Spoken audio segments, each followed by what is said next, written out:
Our work is to let go of the blame and the shame and the guilt, because all that does when we associate it with our memories is to shut the door on that which is trying to find us.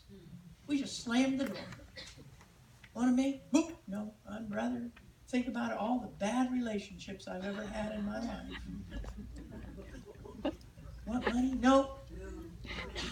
I'm going to rather think about how poor I am today and how worried I am. When we can begin to do that, and we can begin to look at those memories with spiritual eyes, with the eyes of understanding. Ernest Holmes writes this in this book. Everything you have ever thought, said, done, seen, learned, or experienced has left an imprint on your subconscious mind. So it does no good to try and shut it down, because in our subconscious, it's also driving our life. It's the very thoughts that are inviting in the calamities, that are inviting in the dramas in our life.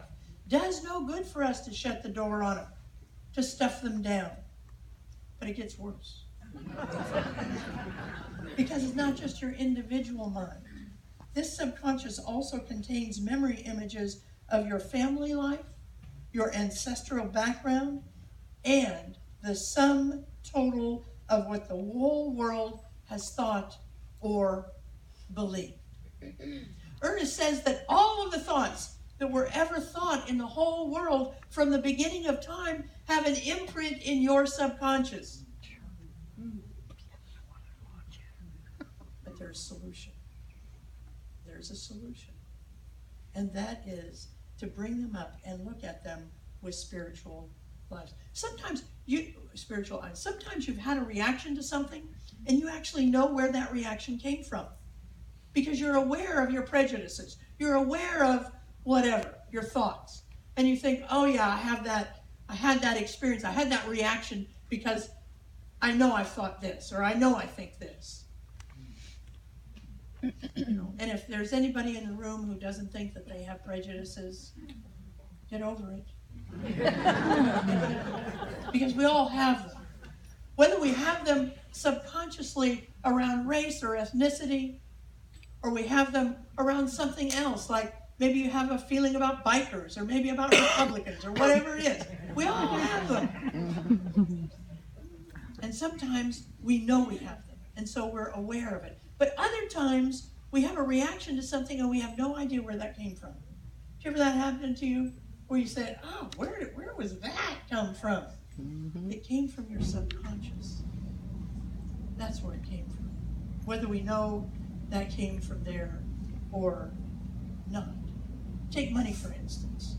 Maybe you grew up with parents who did well financially, and you're having trouble rubbing two nickels together. You're always worried about how you're going to pay your mortgage or your rent.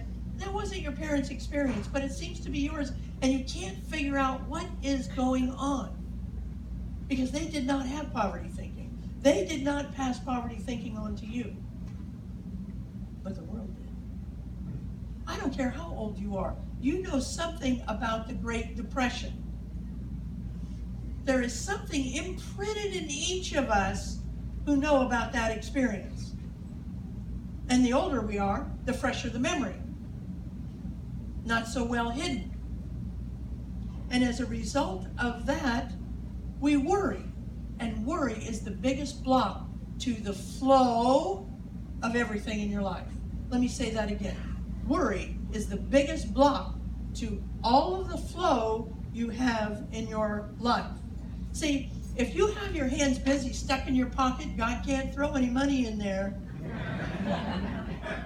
If you're taking care of what you have all the time, nothing more can get in, because you're worried about letting it go in your life.